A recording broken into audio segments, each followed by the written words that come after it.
500만 원만 인출해도 조사 나온다? 그 말 믿으셨다면 오늘 영상 꼭 끝까지 보셔야 합니다. 구독과 좋아요, 알림 설정까지 누르시면 복이 왕창 들어옵니다. 요즘 인터넷과 유튜브에서 이런 이야기 들어보셨을 겁니다. 500만 원만 현금으로 뽑아도 세무조사 들어온다. 이제는 가족끼리 계좌이체해도 국세청 연락 온다. AI가 전 국민 계좌를 다 실시간으로 추적한다. 이런 말들을 들으신 어르신들 많이 놀라셨을 겁니다. 내 돈을 내가 쓰는데도 문제가 되나? 혹시 자식에게 생활비 보냈다가 벌금이라도 내는 건 아닐까? 진짜로 정부가 내 계좌를 들여다보는 건가? 이런 걱정으로 밤잠 설친 분들도 많으실 겁니다. 그런데요, 이 영상에서 아주 명확하게 말씀드리겠습니다. 이런 말들은 절반은 사실, 절반은 거짓입니다. 특히 유튜브 영상들 중 일부는 불안을 자극해 조회수를 올리기 위한 과장된 가짜 뉴스에 가깝습니다. 그래서 오늘 영상에서는 두 가지 실제 사례와 국세청금융당국의 공식 기준을 바탕으로 어떤 거래가 진짜 세무조사 대상이 되는지, 가족끼리 돈 주고받을 때 주의할 점은 무엇인지, AI 자금 추적 시스템은 실제로 누구를 추적하는지, 시니어 시청자분들이 꼭 알아야 할 핵심 정보만 깔끔하게 정리해드리겠습니다.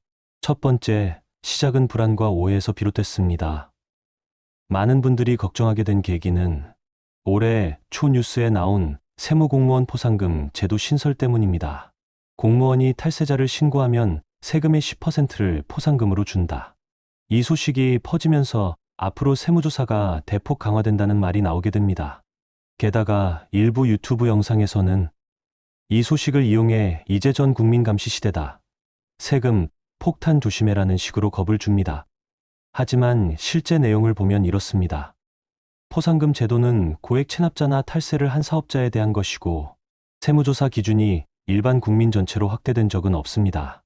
두 번째, 실제 사례로 보는 국세청 연락받은 이유. 어느 60대 자영업자 A씨는 오랜 시간 모은 8천만 원의 현금을 은행에 입금하려 했습니다. 그중 5천만 원을 하루에 한 번에 입금했는데 며칠 뒤 국세청에서 연락이 왔다고 합니다. A씨는 이렇게 말했죠. 내 돈을 내가 입금했는데 왜 연락이 오냐고요? 하지만 여기에는 법적으로 정해진 감시 시스템이 있습니다. 국세청이 임의로 들여다본 게 아닙니다. 바로 이 시스템이 오늘 영상의 핵심입니다. 세 번째, 현금 거래에 적용되는 두 가지 제도. CTR 고액 현금 거래 보고 제도. 하루 1,000만 원 이상의 현금 입출금 발생 시 자동으로 금융정보분석원 FIU에 보고됩니다. STR 의심거래 보고 제도. 금액과 무관하게 은행 직원이 이상하다고 판단한 거래는 직접 보고가 가능합니다. 즉, A씨의 경우처럼 5천만 원을 한 번에 현금 입금하면 자동으로 보고되고 이후 국세청이 이상 유무를 확인하는 절차에 들어갑니다. 결코 내 계좌를 훔쳐봤다는 게 아닙니다. 미리 정해진 기준에 따라 시스템이 자동으로 작동하는 것뿐입니다. 네 번째, 자주 하는 위험한 행동들. 다음은 실제로 보고 대상이 될 수 있는 위험한 거래 습관 5가지입니다. 첫째, 500만 원씩 나눠서 입금하거나 인출 반복될 경우 의심 가능. 둘째, 소득 대비 과도한 현금 사용, 수입보다 지출이 많으면 추적될 수 있음. 셋째, 평소와 다른 거래 패턴, 갑자기 큰 금액 이동 시. 넷째, 목적이 불분명한 입출금, 설명이 없는 거래. 다섯째, 여러 은행을 돌며 반복 거래, 감시 피하려는 시도로 오해될 수 있음. 위의 행위들이 일정 수준 이상 반복되면 AI 시스템이 이상 거래로 인식할 수 있습니다. 다섯 번째, AI 자금 추적 시스템. 진짜로 내 계좌 들여다보는 건가요? 요즘 전 국민 계좌가 AI에 실시간으로 감시당한다는 말이 퍼지고 있습니다. 하지만 이 역시 사실과 오해가 절반씩 섞여 있습니다. 지금부터는 국세청이 실제로 도입하려는 AI 자금 추적 시스템이 누구를 대상으로 어떤 방식으로 작동하며 우리가 실제로 주의해야 할 점은 무엇인지 시니어 시청자 여러분의 눈높이에 맞춰 하나하나 정리해 드리겠습니다. 여섯 번째, AI 자금 추적 시스템의 진짜 정체는? 많은 유튜브 영상에서 이렇게 말합니다. 8월부터 AI가 내 계좌 다 추적한다. 가족끼리 계좌이체해도 바로 조사 들어온다. 하지만 이건 사실이 아닙니다. 현재 국세청이 AI를 도입하는 목적은 명확합니다. 사업자 거래 중 누락된 매출이나 거짓 신고를 빨리 찾기 위한 용도입니다. 매입과 매출 자료가 맞지 않는 법인개인 사업자, 현금 장사를 하면서 신고 누락 가능성이 높은 업종, 이런 곳에 우선적으로 적용됩니다. 일반 직장인이나 연금 생활자 또는 생활비를 자녀에게 보내는 부모님 등은 이 AI 감시 대상이 아닙니다. 7번째, 어떤 패턴이 이상 거래로 인식되나요? AI는 단순한 감시가 아니라 패턴을 분석합니다. 다음과 같은 거래는 의심스러운 흐름으로 판단될 수 있습니다. 특정 금액의 500만 원을 매주 반복 입출금, 거래 목적이 불분명한 송금, 수입보다 더 많은 자산 이동, 여러 은행을 이용한 분산 입출금, 예를 들어 1천만 원은 안 되게 일부러 500만 원씩 나눠서 한 달에 5번 입출금했다면 이건 고의적인 회피로 인식될 수 있습니다. 하지만 한두 번 정도 정상적인 이유로 입금하거나 이체하는 것은 전혀 문제가 되지 않습니다. 8번째, 가족끼리 돈 주고받아도 문제가 되나요?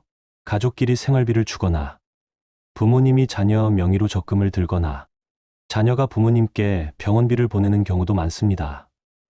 여기서 중요한 건 이게 생활비냐 아니냐입니다. 9번째, 생활비는 비과세가 맞습니다. 단 조건이 있습니다. 국세청은 가족 간 거래에 대해서도 증여세 규정을 적용합니다. 즉, 무상으로 재산을 준 것으로 해석될 수 있다는 말이죠. 하지만 다음과 같은 경우는 과세 대상이 아닙니다. 생활비로 주는 경우, 매달 일정한 금액을 보내며 받은 사람이 실제 생활비로 사용한 경우, 주의할 점은 한꺼번에 큰 금액을 몰아서 보내면 안 됩니다.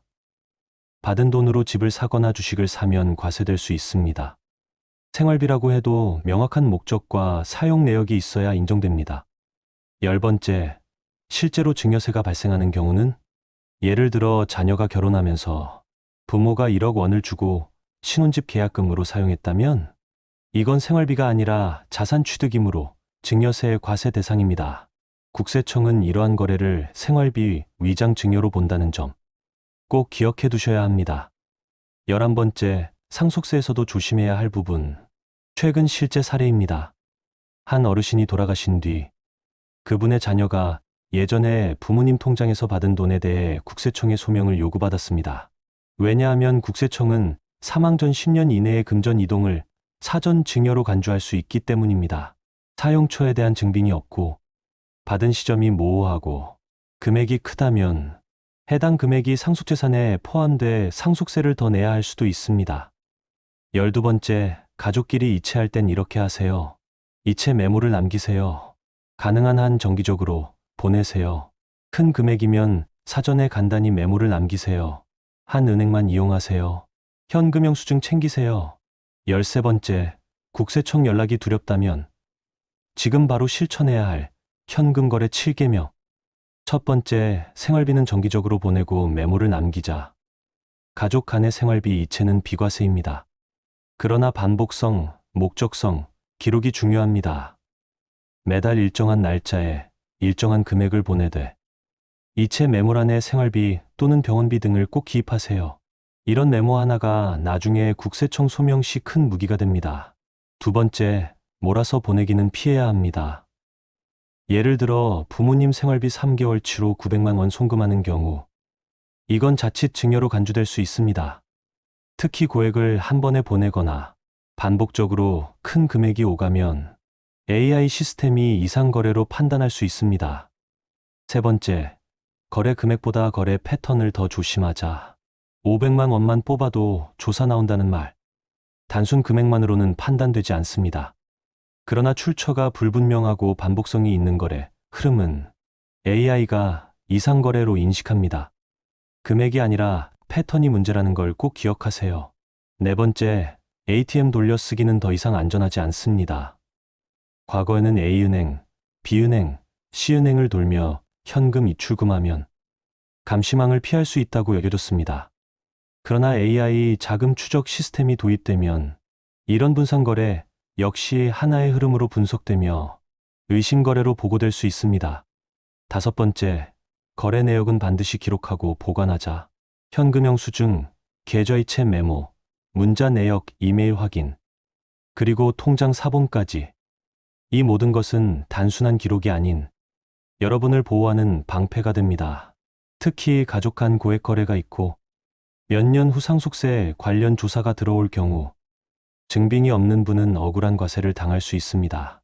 6번째, 국세청 연락이 오면 절대 혼자 대응하지 마세요. 많은 분들이 당황해서 불필요한 말을 하거나 억지 해명을 덧붙이는 실수를 합니다.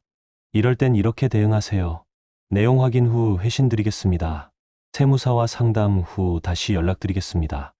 대화 내용은 문자, 녹음 등으로 정리해 두는 것이 좋습니다.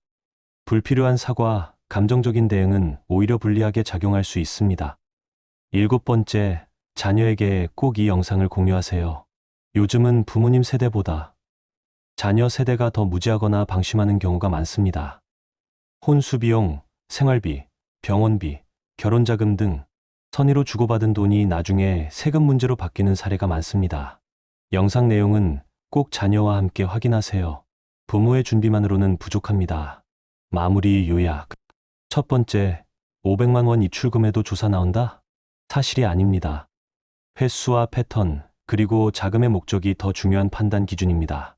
두 번째, AI가 전 국민 계좌를 들여다본다? 아닙니다.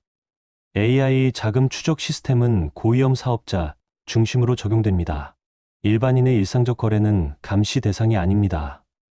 세 번째, 가족 간 거래도 세금이 나온다? 맞습니다. 하지만 생활비나 병원비 등 실생활 목적의 거래는 기록과 사용처만 명확하면 비과세로 인정됩니다.